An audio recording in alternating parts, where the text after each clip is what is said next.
Okay, welcome everyone. As I said, if you tuned in right on time, you are joining Quiet Light's AMA series. This is the month of November, and we are talking about how to build a valuable content site. And we've got two experts here to walk us through that, and that is Jeff Coyle and Chuck Mullins.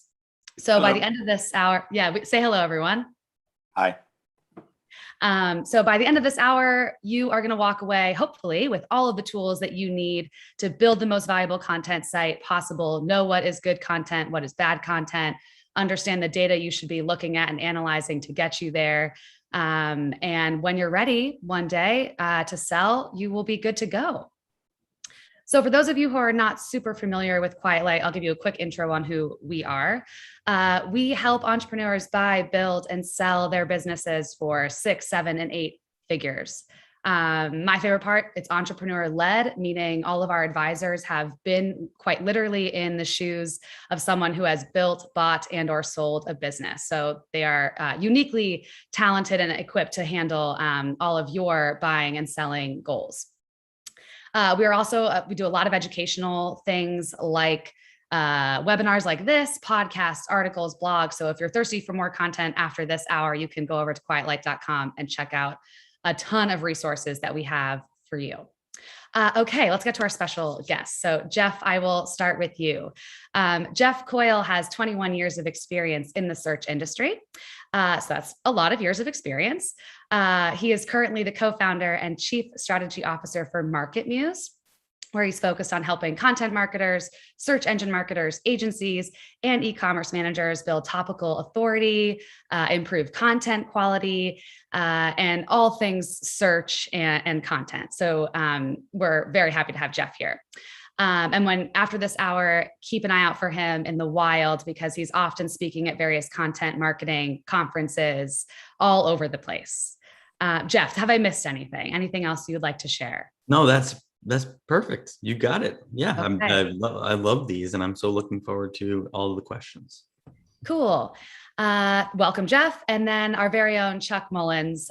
So I don't know what everyone else was doing when they were 18. Chuck was just casually building his first profitable website. So he probably beats all of us in the productivity stage of age 18. In college, he studied computer software engineering, which gave him plenty of tools and skills to start analyzing search results and basically implement business strategies. And so we're very happy to have Chuck here as well. Chuck, did I miss anything that you would like to share on your background? Just to say that when I was 18, it was 1996. So I've got about, I guess, 25, 26 years of this going on. So 20. So between the two of you, we have 47 years of experience to work with. I think we're in very capable hands today. I wasn't going back to Usenet and my activities on Usenet, but no, it's been a little bit longer than that. But yes, so since the first business that I was part of, that's about good. And I'm looking forward to this discussion. Chuck definitely has the age on me, I think, by a year. Well, before we get into the who has more experience competition, Jeff and Chuck, maybe both of you can take a second to just tell us how you got started in the world of content strategy and how that's sort of, I guess, become your everyday life now. The 90-second version is, so I graduated from Georgia Tech in computer science. And while I was still there, I was designing search engines, mostly intranet text search engines. So I was always interested in that. Started working with a startup called Knowledge Storm, where we were selling leads to software companies before content was a thing. So basically, we were trying to convince companies like IBM and Dell to have content on their site so that we could generate leads for them. We were acquired in 2007. I was a lead product manager, as well as managed all the traffic and lead gen for Knowledge Storm. We were acquired by a large publisher, where I led their in-house team for about almost 8 years. During that time, I got to work with amazing editorial folks and people that were really subject matter experts. And what I realized was a lot of the processes for creating content or updating content or deciding what to create were completely manual, subjective, and had no quantifiable metrics associated with them. So I was inspired to get into the game of trying to quantify content quality, trying to build systems that would predict outcomes with content creation and update efforts. We're putting money in, we should be able to quantify the outcomes. And that's what's guided market news. So where we're providing insights as to what you should be creating, what you should be updating, and then giving you, actionable details about what it means to be an expert on a concept. And I've been doing that for about 7 years. So we really hit the market in 2015, and we're going strong. Amazing. And Chuck, maybe you can give us your content history as well. Sure. Mine's not quite as polished as Jeff. I went to University of Florida, and studied software engineering, but I'm a dropout. So didn't quite make it through. I was just a little, I guess, too distracted with running the businesses then to kind of get through it. And so I started my first business again in '96, content. I remember somebody offered me like $10 for a link, and I'm like, $10, awesome! And then somebody's like 100, then 1,000. Before you know it, I'm just making like crazy money off of these content sites, and just kept going from there. And we this is well before Google, but then when Google came, and just trying to do what we could to get to the top of the results. And at one time, there wasn't a search I could do to where one of our pages wasn't coming up. And we get slapped by Google and have to figure out, okay, what do we got to do now? And then fix that, and then get hit by Google again and fix that. So I think I was on the opposite side of Jeff, and Jeff was trying to make sure you got the quality, and I was more of trying to make sure that we were getting ranked. So awesome. We're the perfect pair for this. I was just gonna say we have the perfect match here today. So for those people who are maybe just starting out with content, like where do people start when they approach a content strategy or developing a content site? I'll give you my take on it. Yeah. So it depends on where you are to start. So if you have no site, right, the only place you can look is within for your objectives, and then externally for competitive analysis and competitive cohorts. So what do you want to accomplish? What unique expertise do you have, or does your team have, that you're going to want to bring to the world? Do you understand your information journey or your buyer journey, who you're trying to appeal to? You've got to have all that out there if you don't have a site, right? And then you've got to understand what's the market look like, understand who's writing great content in this space, how much content are they creating, what's their cadence of updating content. And you got to walk through what's been their success. How have they generated traffic? What channels are they successful on? Which ones are they not so successful on? Do you know the why? Right. And you're building out those cohort. Are you in a space that's covered by aggregators, by publishers, and other things like that, or other people who are trying to monetize like you are? So going into something new, you got to have those two things to set expectations so that you'll be able to invest wisely in the content that you're going to create. The other scenario is there's already a site, right? You have to assess that and understand its value, understand what the history's been, and what your best chances are of getting a return on investment with anything you create or update in the future. So depends on where you are, how you get started. But in both cases, your goals are to make sure you set the right expectations for the investments you're going to make in new content creation, as well as updates. That's great. Chuck, if you have anything to add, I don't want to opportunity. That's great. And Jeff will be able to speak a lot better about some of that stuff than I will. So I think he pretty much said it all. And while I have everyone's attention, if you have any questions yourself, please feel free to drop them into the Q&A chat box at the bottom of your Zoom screen. I'll be monitoring that throughout the next hour or so. So if you have any questions, plop them in there and we will be sure to get to them. So what this might be, I'm sure this will be a controversial statement. Anyone can create content. Content is anyone can make it, but what makes it good and bad for someone who's trying to build a valuable content site? Like, how do they know if they're hitting the mark or if they are completely missing it? So I would say that, and so when you think about like what makes an expert for something, right? An expert is a person who knows more than you know. They don't have to know a ton more. They just have to know a little bit more and provide value. So I think anytime you're able to provide value to somebody, then you're okay and you're doing the right thing. Now, that may not get you to where you want to go, but providing valuable content and you're teaching people about something that they're interested in, I think that's the direction you always want to go. And no matter how kind of niche what you're talking about is, there's thousands and thousands of people that are looking for content on that. So, Jeff? No, I mean, you've nailed it. It's about expertise. And there's a concept called information gain. You want if you want to put yourself in their shoes of everyone you might want to reach, and provide information gain. When they were looking for something, they had the intent to identify that this was something they were looking for, and they've read it and they've gotten something out of it. They've got additional questions that they probably want answered. They're at the next stage of their, learning journey or their purchase journey after having read that. You want to provide that type of experience. So things that would be not doing that, you've set the expectation with the content and then you don't follow through. Maybe you've done some things that have given you some short-term wins in organic search. And then they land there and it's like, hey, this isn't the bus that I thought I got onto. This isn't going to the place where I thought I was going. This is going to the convention center. And I thought I was going to the MGM Grand.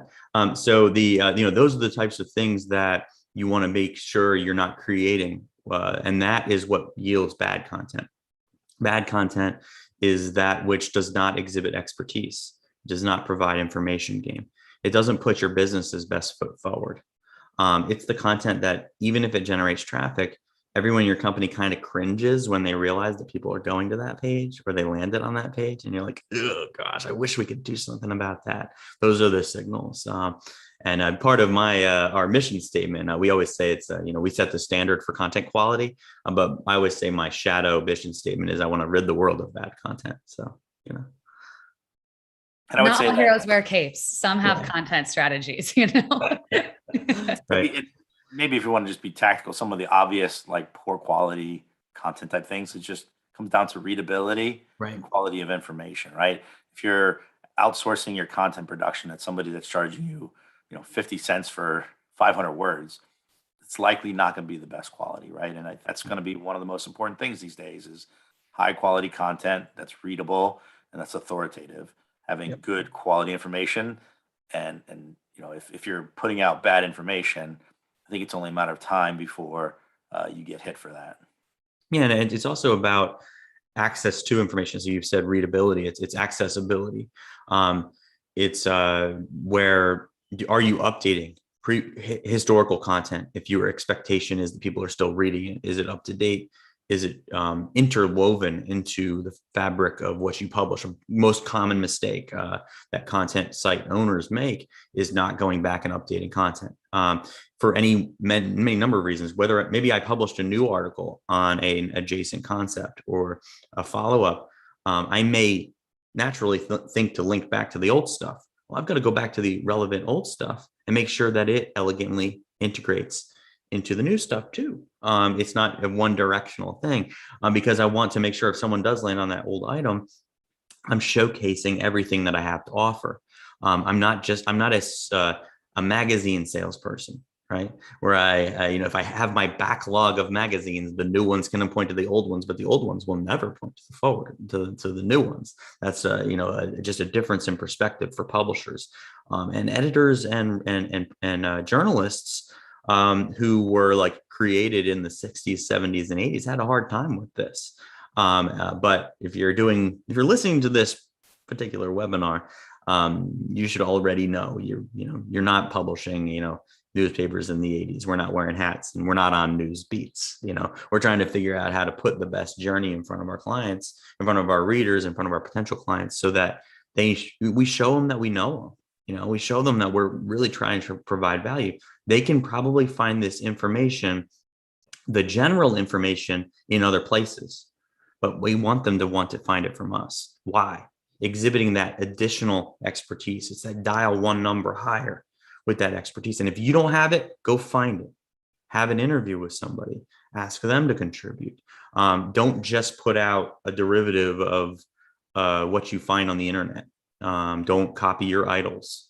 And so bad content, another example of bad content is when a content creator has created their site on the backs of others through derivative motions that don't provide any additional value. Sometimes that can yield short-term successes, but they show you this part, they don't show you this part, because you either can't maintain it, or it actually wasn't providing any information gain. It was providing kind of the vanilla when you needed the more exciting flavors of ice cream. Something else maybe to mention is that not all content is writing content, right? Right. There's video, there's imagery, and you want to make sure you're utilizing all these things because different people like to digest content in different ways. So you may have an article that's about one thing, but there's so many different ways you can repurpose that article and get it to the people who want to digest it, who maybe don't want to sit down and read an article for 20 or 30 minutes. Maybe they just want to see the highlights. Maybe they want to see a video. Maybe they want to see something graphical. So there's tons of different ways. And in order to reach the broadest audience, you want to obviously diversify, or not diversify, but just repurpose your content. Repurpose.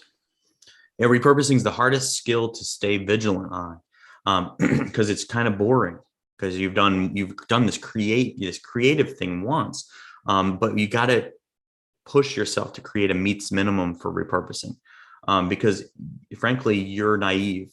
And you probably have a too strong of an ego if you believe you know your whole audience and the way that they want to consume content. Get educated on how educators think. There's many different learning models that people want.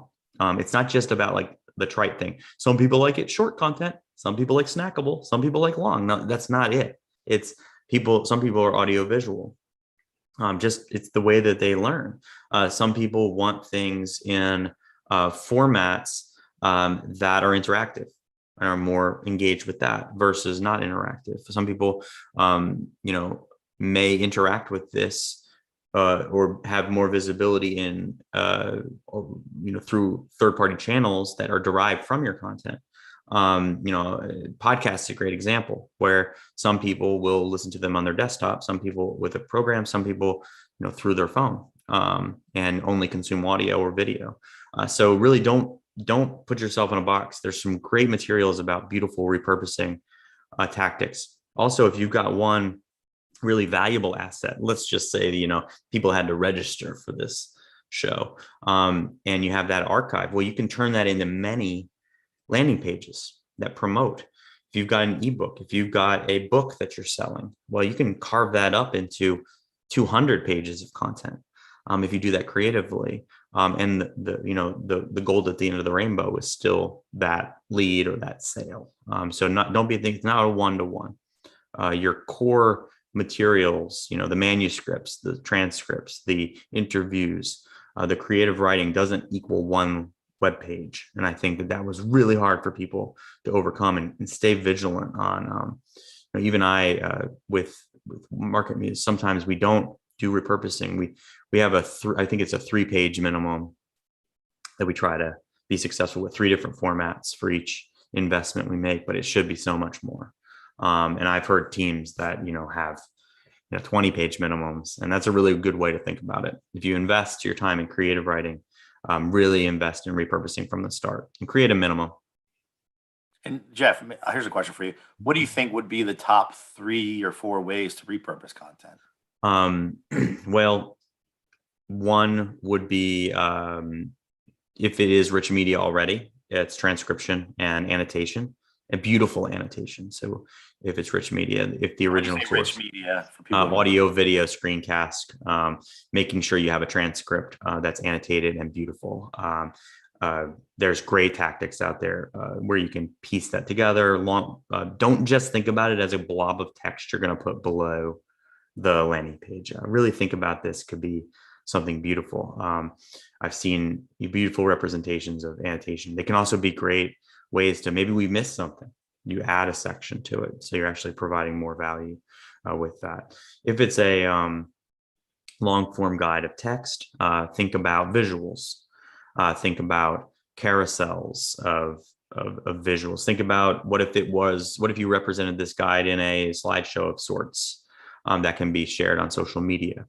Think about someone reading the article or having a conversation about it on your team. The author having a conversation with your content lead. about the article, right? So really just going through the motions of the different takes that could be put together there. A great example of this is I'm going to space on the application, but on Twitter or social media, it will take an article and it will use artificial intelligence to read the lead. And you can share that. And it's actually like audio visual. And so just be thinking about the ways you can carve it up. If it's a really long article, think about putting in pieces as well, and adding value to each piece. Maybe you target it for a different audience. Maybe you target it for a different level of sophistication. Maybe you add a chunk of information. One example I like to use for folks in B2B is my guide is for everyone, but my chunked section pages are industry specific. That's a good way to think about it. So it's not like, oh, I'm just like doing it in pieces too, and it's the same. No, customize those. And so whenever anyone asks, should I just do one page or many pages, I say both, because you can figure out how to make them unique and exciting and valuable, whether it means putting them in a different format, whether it means customizing them or personalizing them, or just making them for a different learner model. If you look up, if anyone in the audience is interested in this, if you look up educational learning models, and there's some really great stuff, and I'll try to share a link in show notes for this. One of the other things I might mention is that you should really think about your audience and who's digesting your content, and how they prefer to digest content, and then go after that, right? And that doesn't just mean like, oh, we got to do a TikTok or Instagram, but there's so many different ways that people want to digest content, and think about your specific demographic and what is the best way to deliver for them.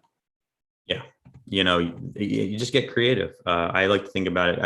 I did a presentation at Content Marketing World on content upgrades, which is similar to this, where you're taking content and figuring out how do I turn it into something more exciting that somebody might want to register to get it. But also just like, think critically. My FAQ could also be a quiz, right? That's an example of approaching a different learning model. My FAQ could be a cheat sheet or a one-page infographic. Those are worthy investments. And for content site owners, when somebody is going to look at that site, it looks way more robust. It looks way more professional and put together when it's a combination of content types. That's more like an aesthetic value where you've actually put thought into it. It's not just a whole bunch of like plain text blogs with stock photos, which I know some people get stuck into those motions. So these types of practices are great for search engine optimization. They're great for readership and engagement, but they're also adding value to your entity. I'll tell you, one that I think is a big fail for most news agencies is I'll see an article and then I'll click on it and they'll have a video on it, and the video is irrelevant to the article. But like, I like to digest content in video format. And I just never understood why these news agencies with all of this production capability don't just have a person that just digest these articles and quickly just produce content that's video format, that's explaining this article so I can watch it, that an article that I'm actually interested in, versus having to sit there and read it. Like, I don't get it. Especially when they have a personal brand. Somebody has a personal brand on that site. It's actually something that we're beginning to do is, it doesn't even have to be the author, but when it's the author that has a personal brand, that adds so much of a personal touch. But you might also have a personal brand associated with the company, and that person communicating, their hot takes on the article, and walking through it for them. It has infinite value. It really creates community. It makes people remember you. Like, do you know who wrote that last,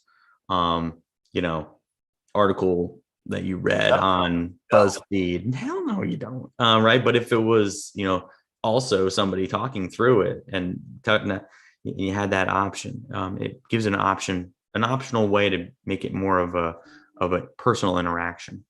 Here's what somebody needs to do. They just need to create, we're all digesting content now, like say TV stuff, right? It's all on our DVRs or in demand. Somebody just needs to have a news agency where I can look at articles and click, I want to listen to this one, this one, this one, this one. And then I just put together my 30-minute news cycle for the day, and it just plays video after video after video. I don't get why people don't do that. Well, Chuck, when this is over, you can hop over to your local news agency and whip Right. them into shape. We have a couple questions from the audience. So I would love to throw those in the mix. I don't want to interrupt. This conversation's awesome. Our first question is, if you were looking to buy an existing content site, what are 2 or 3 critical elements you should be looking for? Yeah. So for me, some of the most important things, and it's like correlation versus causation. For me, it's age, right? Like it doesn't necessarily mean anything. And I'd be probably looking at the Wayback Machine to make sure that while it says it's a 15-year-old domain or website, like was it really this website for the last 10, 15 years or was it not? Um, but if you've got a well-aged evergreen content business, like for me personally, I'm not into trendy things. Trends are trendy, right? By the nature of them, and they go away quickly. But I want well aged, high quality content. Again, really good writing, really good presentation. Um, and I guess maybe I should back that up a minute because although I want that, oftentimes I want something where it's a diamond in the rough, right? It's a piece of coal that I can polish. So like maybe that's what I want as the end result. But for sure, when I'm buying something, I want something that's quality, that's been around for a while, and that's weathered a lot of the different algorithm updates. I think that's really important to me. And sometimes I'll see some listings that come out, and it's like a 1 year old content site, and it's like that would really scare me to buy because they haven't been through those updates. And maybe they're doing something very tactical right now that's getting them those rankings and that traffic, and it could be an exploit. And when that exploit gets plugged, what happens? The traffic goes away. I would put more of a different spin, but it's similar in focus. But it depends on what you're looking for too. Looking to buy an existing content site. It depends on your level of expertise at doing this and how many repetitions you've had at fixing sites, improving them. If you expect a site that's turnkey, and then you're just going to add to it, and you want it to be beautiful, and you're looking for flux, you're looking for consistency. I like there's a data point that I like to use called content efficiency, which is how much content was created or updated and how often does it achieve the goals that were stated for that content item, or how often is it still producing recurring traffic. The higher that rate, that's good. I look at data points with my own systems, like authority, which is a topic authority, and various difficulty metrics that are personalized, which are kind of like a cheat code for doing this type of analysis. But if you don't have that, you're really looking for consistency and outcomes. However, I'm a distressed asset lover. When I'm buying sites, I want ugly. I want stuff. You look behind a TV and all the wires are smushed together and it's, oh my gosh, I want that, So when I'm looking for a site, I want somebody who hasn't taken advantage of their user generated content at all. I want people who have gone through multiple migrations and crashed each time and then like kind of rebuilt and hobbled along. They don't even know why. They didn't do a migration well. I want sites that devalue or have deleted old content because they got bad advice from a hack who was like, if you delete and prune content, everything grows, when that's not real, by the way, no matter how much money you paid for the course. And I want those types of things. And that Wayback Machine is a great example of going back in time, understanding what the situation was. It can also find situations where folks were doing stuff that was against the rules. I don't want that noise. If I'm looking at distress, I want distressed because mistakes were made. I don't want distressed because you were caught in a bear trap, with your pants down, right? I don't want those types of distressed assets. I want distressed assets because it was a passion project and the person just wasn't a marketer. I want those types of things. So what I'm looking for is I've got my wires tied together and I didn't value the content that I was creating at the time, historical content that could be easily updated.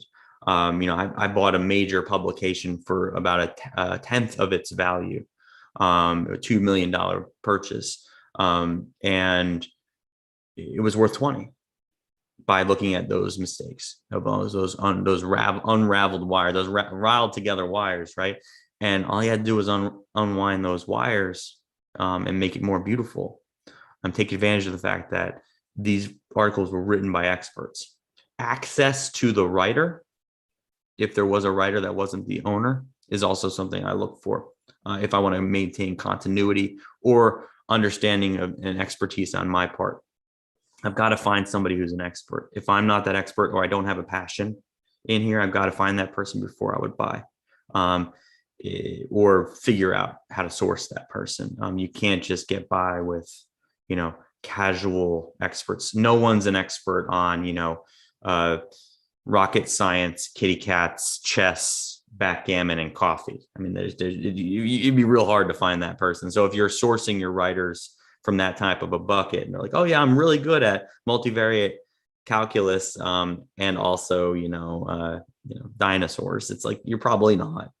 So figure that out first, get all your ducks in a row, make sure they haven't gone through anything that's been self-inflicted wounds. And you're going to have a better time if you like distressed assets. But if you wanted to just turnkey, that's when you're focused on channel development, logistics development, and those types of things. So I know that's a long answer, but it'll give you a couple of ways that I find people are typically thinking about this. Yeah, and I'll add to that, and I'll say that for any type of website, one of the things I often look at is when I mention like diamond in the rough, like I want to look at a site and say, that thing's making how much money? That's making what? Really? Yeah. Like, oh my goodness. Like, what? There's all these things I could do to that.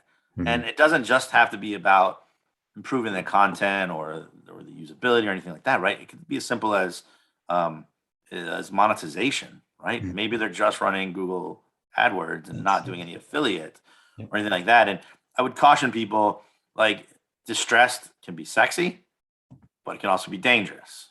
Right. So if you don't have the expertise like maybe Jeff has, you may want to look for something that's just a little bit more stable. And I guess it just depends, right? Like, are you looking for just stable, consistent revenue? Or are you looking for like massive growth? Obviously we all want growth, right? But realistically, growth takes effort, where consistency doesn't necessarily take effort. And maybe Jeff would disagree that you definitely have to put in some time, but I've got tons of sites where the sites are no longer really worth my time and they just keep chugging along. I haven't touched them in years, haven't put a new piece of content on them. Some of them don't even have like HTTPS, which is just silly. I need to get it on there, but they just chug away and they make a little money, and they're certainly under monetized. But like, I have no desire to sell them, right? Because if I'm going to sell the site, what am I going to do with that cash? I need another place to invest it. So, what I'd say on that is, neglected maintenance mode sites are targets for competitive. Our target, we call them zombies in the competitive cohorting world, which is a skill actually. And they are zombies, so you are susceptible. However, also learn the true definition of evergreen. Evergreen is a state of being, right? It's not a type of content.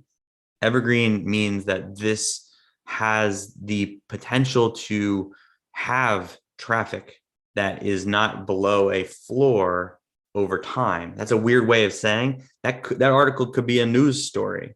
It could be temporal, but it's producing evergreen outcomes. And that evergreen outcome you care about is consistent traffic on this collection of intents.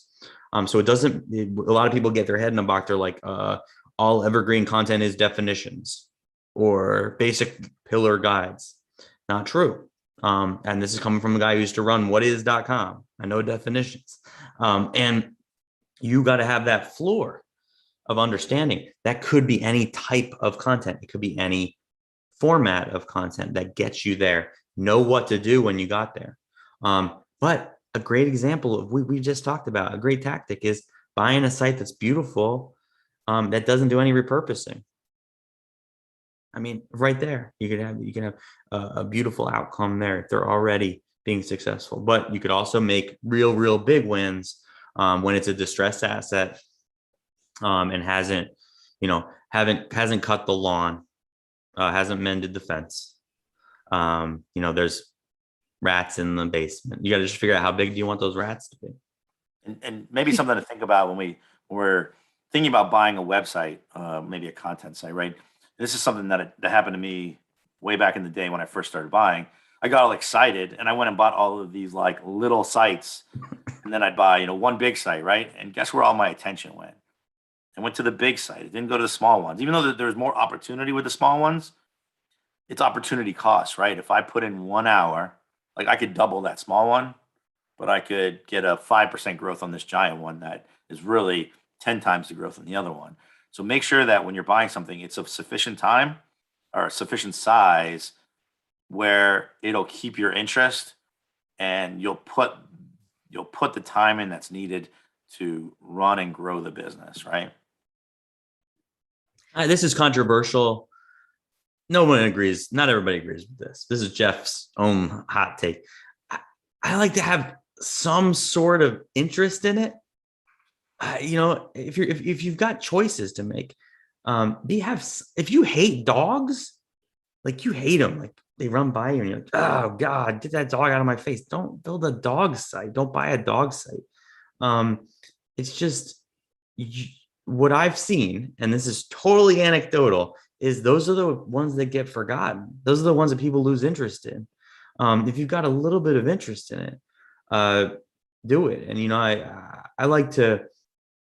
I buy a lot of domain names. It's a habit. Just sticking in my arm, right? It's all stuff that, I would want to build those sites for. It might have been, late one night hanging out with Chuck and talking about a domain name. We bought a bunch of domain names or something like that. But it's stuff that I know that I can envision myself like on a day-to-day getting really excited about writing about that. Where, I'm not really into sewing, right? I can't sew. I sewed a few things. If I had a sewing site that just, it was a strong, I converted the monetization and I'm shooting off money. I'm going to have someone else get excited about that. I might be happy about that check coming in every month, but it's really not going to become something that I am, super pumped about. At least have some sort of tie to it. It's going to probably yield an outcome. Chuck, I don't know if you believe in what I just said. My experience is that, and I speculate that if you did a correlation study of every buyer, if they had a iota of care about the topic, they're going to have more success. So. Yeah, yes and no. So like I've got some sites that I'm highly interested in the topic, but still don't spend any time. Where I've got some others that I'm not particularly interested, but it's just a great site and it's always made money. So like it's not that I'm disinterested in it, right? It's like with the thing that if you don't like it, if it's something that despises you, for sure you don't do it. Okay, we can get aligned on that. I mean, I agree though that like if this is like your one or two thing, you don't have a lot going on, it should certainly be something that you're more interested in. The problem is there's only so many good content sites that come up for sale. And if you spend all of your time waiting for that perfect one, you will almost certainly not find it, right? And we get a lot of people that reach out to us and, hey, Chuck, can you help me find a site that does this? And we don't do a lot of what we call buy side engagement. We do more sell side engagement, right? Because the chances that I can find that one perfect site for you as a buyer is next to nothing, right? There's tens and thousands of buyers out there that are all looking for these things, right? But we don't get tens of thousands of offers on every listing, right? Because everybody has their 400-point checklist of what exactly they're looking for. So I think if you actually want to ever buy something, you have to have a reasonably broad scope of what you're looking for if you ever actually hope to actually purchase something. And now if it's like, yeah, I'd purchase something, if the right thing comes along, that's fine, right? You can look for that perfect thing. But if it's like, hey, I'm trying to leave my day job or whatever, and I got to find a business, you're not going to be able to be so narrowly focused unless you're doing active outreach to that space, right? If you can find somebody, or if you're doing it yourself, if there's a niche that's really important to you, just go start reaching out to people, right? Email them. If they don't respond, look up their who is information, call them, like say, hey, I'm interested in your business. But like, if you're interested, be actually interested and know what the levers are for how you would define the value of that business. Because if you say, hey, I want to buy it, they're like, sure, send me $2 million and I'll sell it to you. Okay, well, hold on a second. I need to figure a few things out. But like when you're actually doing like cold outreach, it's not just going to be like a multiple of earnings. Most of these people, if you're going to actually want to be able to buy it, you have to have some kind of strategic approach to it and know internally that like, hey, this site's under monetized. So if I switch this to this, and if I do that to that, it's worth this much to me. Okay, now I know this is worth this much to me. How much am I willing to pay, regardless of what they're actually making, based on how I believe I can monetize that and the traffic they're getting and stuff. I would just add that you're not limited to their lack of skills either, or their lack of creativity. So if your move forward would be to, shift the target to a semantically related concept, something that, or a more revenue positive concept through the content that you create, and just guide it towards that. And let's say it was a site about generalist content marketing that wasn't competing, and you tilt it towards buyer personas and only focusing on buyer personas, right? That's a related concept that's really important and probably a better niche than just like a generalist site about content marketing. You may have a site that's a pet site, and you may tilt it towards only covering, beds. I just made that up, pet beds, because I'm looking at my dog's bed over here. So that you may have a good idea. You're not limited to the way they covered it. You may be limited in the short run to the concepts that they are, the general concepts. But over time, you can tune the fork or sharpen the knife or whatever mixed metaphor you want to use. I like those metaphors. I also am never going to look at, I won't get angry when I see a bunch of chords anymore, because now I'll see them as an opportunity. There's another question from the chat that I'd like to ask you guys. What are your thoughts on artificial intelligence to help generate content? Because I know there's a ton of services out there for that now. I've personally used them and I have mixed reviews on them, but from you guys as content experts, what would you say about that? I'll let Chuck start, but strap in for this one. We've got a long history here. Sure. So don't try it. It's just a bunch of fluey things. It'll never work. Don't ever even think about doing it. All right, go ahead, Jeff. So go into it with the right expectations. So disclaimer, I've built a natural language generation platform. It's all our own tech. We've built it. It's called First Draft. We are constantly improving it. It is getting to be something very beautiful. The most recent version that's not out yet is really just blow your mind, but it's because it blows the mind of the people who have the expectations set properly. This isn't a thing that you start with an idea about a word and then it turns into a page. If you have that expectation, it can't meet expectation. It's like you got to treat this person like an outsourced writer. You got to treat this artificial intelligence as an outsourced writer. You have to feed it good stuff. You can't feed it garbage. You can't feed it you can't just go to a journalist you've never met and said, hey, go write me an article about coffee cups. You know what they're going to come back with? Who the heck knows? It's probably going to be about coffee cups. I don't know what else it's going to be. And so a lot of folks are thinking they're going to get generated content that meets the needs that they never documented, right? And this is being propagated a lot, and it's being noised up in the market by software that's saying that this is a turnkey thing. But the reality is it's just short tracking what used to be a long track. If you've got a subject matter expert who really understands how these types of solutions work, they can speed up their effectiveness and get more out there that they are still happy with the quality on. So think about it as an augmentation, inspiration, getting an inspirational draft that's there that meets the brief that somebody had generated as the order form, and having that there. You may not use any of it, but the fact that it was there gave you something to go, oh, this is how I'll do it because I know this, right? That's the speed. That's how great teams can use this successfully, and try to put the blinders on to the noise of someone going, oh yeah, I published 10,000 articles to my blog that I generated with this. Okay, cool. Enjoy this ride. And then enjoy this crash. It doesn't have any longevity. But I work with large enterprise teams, large publishers who use natural language generation effectively. And they're able to get more done that they're still very, very proud of. Would you trust a writer that you've never met or never worked with their drafts that went directly to your website? Someone you've never worked with. You just take their draft, just post it. I'm not even looking at it. I trust them. Treat the artificial intelligence the same way. And it's garbage in, garbage out. You've got to put in comprehensive outlines, or somebody's doing that research if you expect a writer to actually deliver that. And that is how artificial intelligence platforms work. So if you're working with a generalized model, they call it a prompt, where you're just typing a little paragraph in, your mileage is going to vary. Really think about ways that you can do a better job on both ends, and then also think critically. The other thing is, a lot of these folks aren't picking the right battles to fight. They're not picking the best articles to write anyway. Most of the battle for content is won before pen hits paper.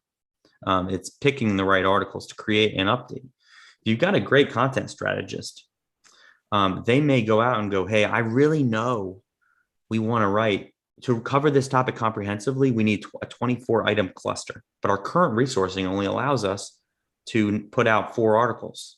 This is the most common scenario that I'm dealing with. We're only going to actually get 4. How many times, Chuck, if you build a content plan, you're like, I need to write 50 articles. You actually only write 4, right? I'm putting myself in a situation where I have a better chance at getting, when this was 4 to 24, I have a better chance of getting 10, 15, 20, or all 24 done if I'm using NLG. And that's the truth. That can happen today, but that's not a 6 months from now thing. And it's the people who, your brain's broken, by the way. We're all programmed wrong. We look at stuff and we judge it naturally. You look at a content item, if it's a finished content, you're like, good or bad, right? So you look at something that's generated and you're like, oh, this is terrible. That's not the person who's looking at it like a collection of paint for them to clean up, or looking at it like a bunch of wires behind the TV they need to just clean up. And then you assess, did I get to this end result with a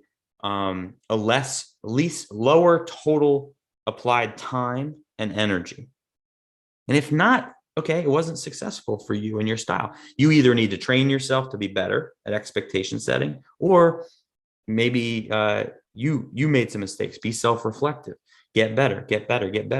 It's like, we automate content briefs and outlines for teams. That's something that MarketMuse provides. If you've never worked with a brief, this can be jarring. You're like I've never worked with a brief. But once you start working with briefs, you never want to work without them. Why? Your writer shouldn't be doing keyword research. Your writer isn't responsible for SEO. Good writers shouldn't be, right? The research should be in front of them. It should be crystal clear. They need to be focusing on building a great narrative, on storytelling, on engagement. Why are you making them do work that they're not good at? It's like, telling a baker, do you farm?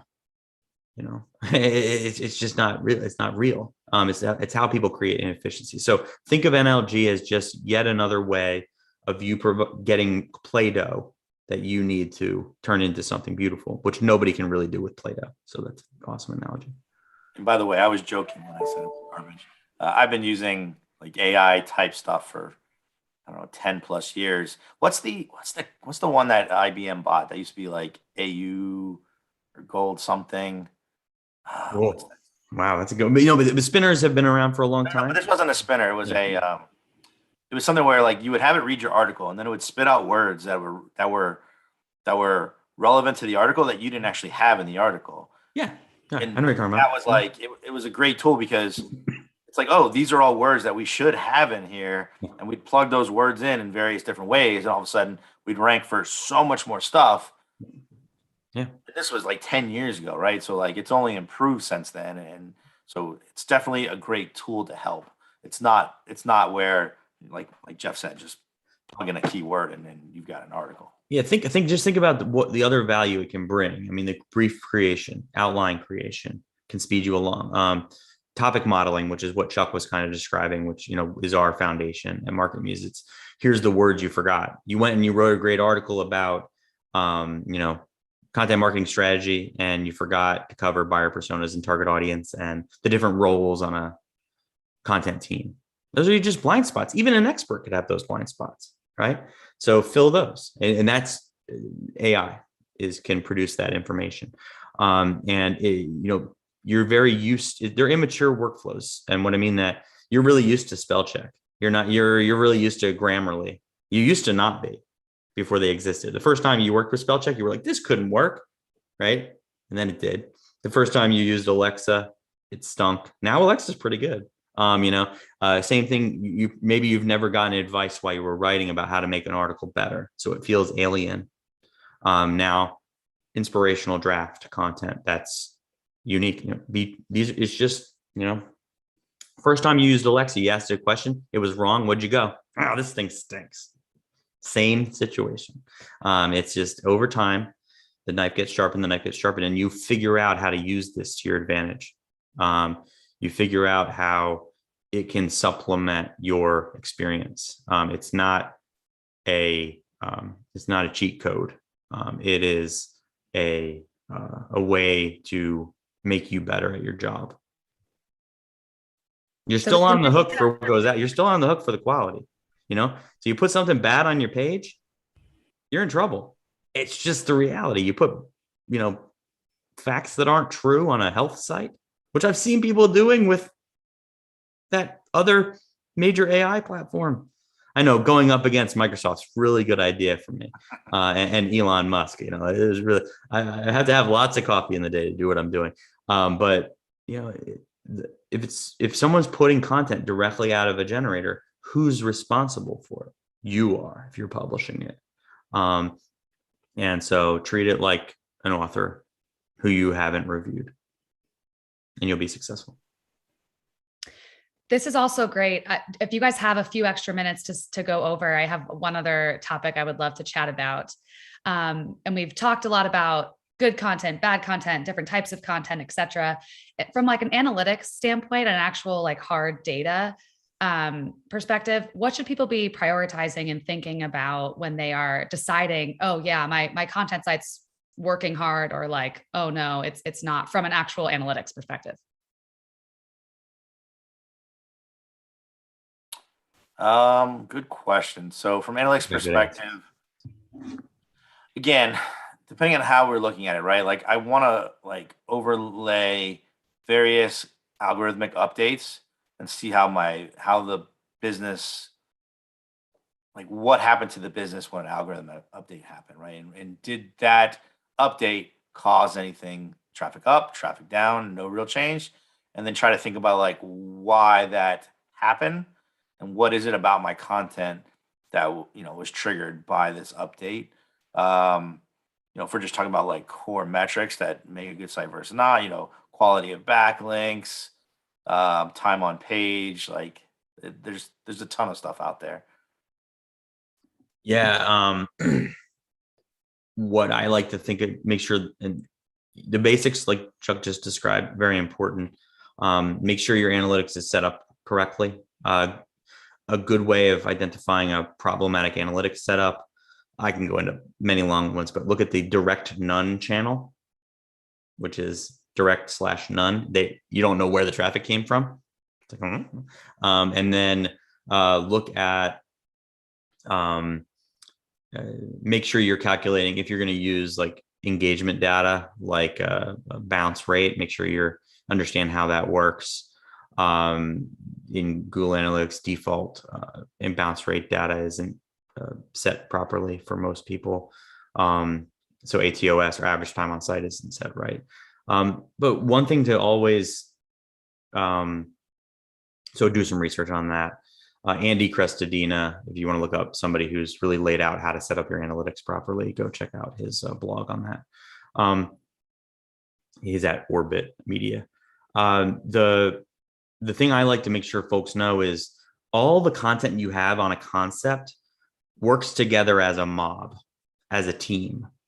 So it's this mass and it's getting bigger and bigger. And it's giving you the ability to perform well for these tough terms, tough concepts in organic search. So don't delete content because it on its own isn't performant if the mass is good. So the easiest way I can describe that is get real happy if historically people have only graded content on the content item level, because it's a huge missed opportunity. You've got to grade it at the page level, the collection level, topic collection, and then maybe even site section level, because that's how the organic search engines work. That's how search engines work. They classify authority at the topic site section level. So you should too. Don't just do it at the page level. So think about everything you've written about coffee cups, right? And then, coffee and then cups, think about all that stuff working as a team, moving along. It's allowing you potentially to get an invitation to the party, and you'll have a better outcome. Don't just do it at the page level. If you do it at the page level, you will make some serious errors. It's about having the jaw and all the teeth in the mouth, to be able to work together. And if you're pulling teeth out because they're underperforming, it's going to cause you a problem. And that's where a lot of mistakes are made. If you find somebody's reporting in that way, you can take advantage of that and get better deals on sites. Just hot tip. Love a good hot tip. It sounds like from what both of you said is that making sure you're taking like a 10,000 foot view of the data, being super granular on very specific metrics is probably unwise. Yeah. You got to do both. You got to get into it.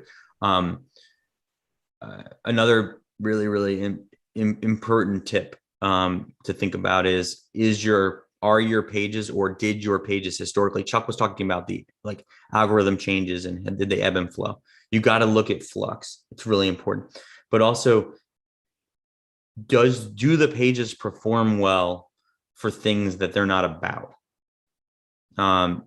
If so, it can be an opportunity, but it's also a ticking time bomb.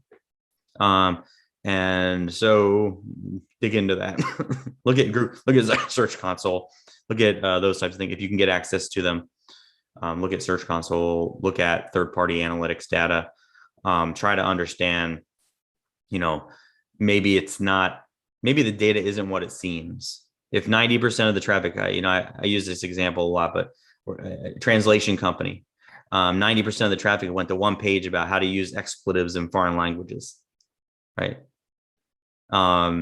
So that's the example of why you shouldn't only look at it as a total traffic number, because that would have to be massaged and made very, very beautiful to actually be a successful translation lead gen source. And that's a lot of work. So that's why you really got to dig in. So many good analogies and examples today. We speak from experience. That's our requirement. And something else I would tell you is, when you are looking at analytics, like I had a site that we launched once for sale, and the owner had their analytics code in there twice. So it made it look like the bounce rate was 2% or something, where it should have been 70, 80%. The site was making what it was making. And we had a bunch of people that were interested in the business, and then they saw that oh, well, the traffic's half of what I thought it was.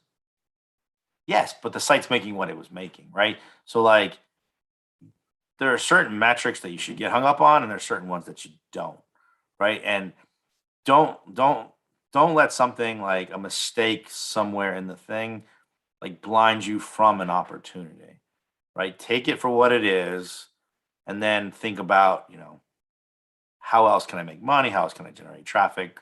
All these other things. Yeah, have a nose for JDLR. Just doesn't look right in the analytics too. Like you said, it's session droppers are often a way that people don't install Google Analytics right, where they do double tagging, or they're not managing things like iframes properly, and it's going to create these weird oddities. It doesn't mean that, the whole thing's broken. It just means that, you may need to check your, if you have a set framework, this may not comply with that framework. A good example of that is that direct none channel is often an outcome of session drops, or where you haven't coded a transition from www to a subdomain properly. Is that two visits, or is it one? If it goes from www to chuck.marketmuse.com, which is not a domain, is that two visits, or is that one visit, right? So that those types of things may come up.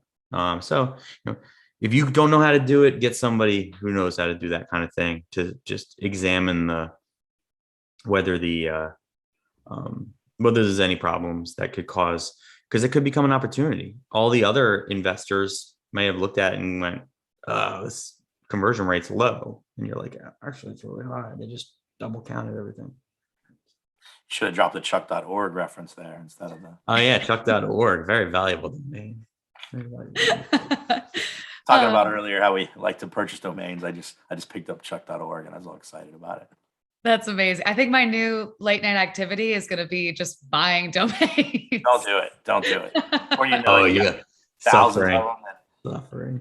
Those renewal auto depletions from your PayPal hop in. You're like, no. Oh man, I really wish that like .coms were $100 a year instead of $10, because I'd own a lot less, but so would everybody else, and I could pick some up cheaper. Yeah. That band name that I was going to create in 1999. It's like, still hanging on to that one. Oh, brother, what are we going to do? It's never going to happen, man. Never going to happen. You can probably learn a lot about someone based on the domains they've picked up over the years. Oh, yeah. Hopefully that's not true, because it would say some stuff about me. Yeah.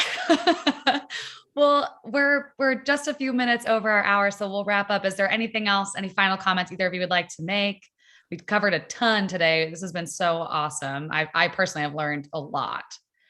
So maybe I'll just wrap up with saying, like, personally, I love content sites.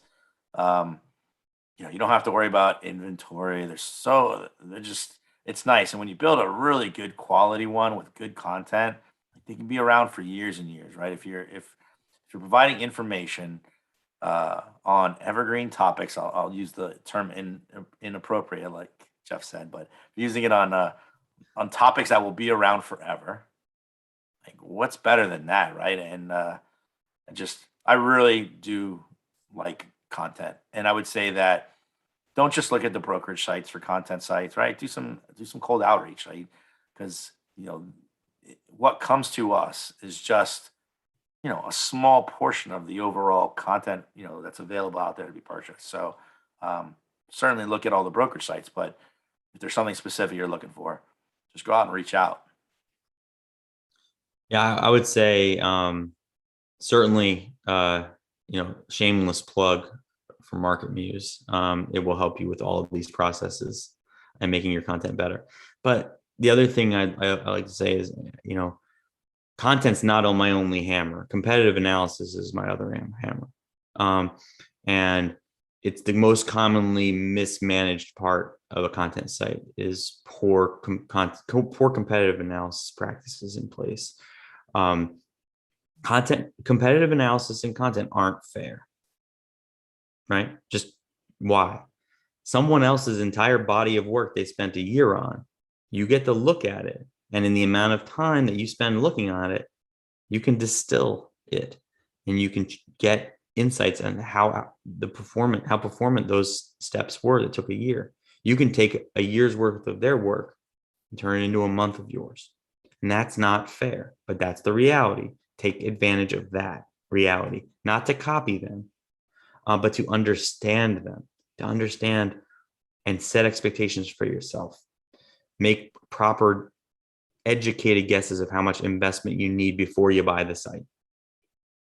That's very relevant. Know how much money you have to invest in content. Don't buy the site, then figure out how much you got to invest in content. You'll just, you'll be more successful if you do that. And you won't get stuck in a situation where it's like, oh my gosh, I bought this thing. Now what? I have to write 120 articles this month? That doesn't seem right. Can I really write that much about dogs? Yes, you can. And you have to, if you want to keep that growth trajectory in place, or you got to go buy. I don't mind you going buying traffic, but really, really think about competitive analysis as your unique differentiated asset and get real good at it. That's great. Thank you both so much for sticking around a few minutes over as well. This has been an awesome hour all about content. I'm ready to go make a content site right now. If you enjoyed this, we have many more webinars on our YouTube channel. And also we have another one next month in December. So keep an eye out for that. And then we'll be sending out the replay link so that for those of you who want another listen to all of this awesome information, you'll be able to do that. So thank you, Jeff, Coyle, and Chuck Mullins for joining today. And thank you all for watching. And we'll catch you next time. Thanks, everybody.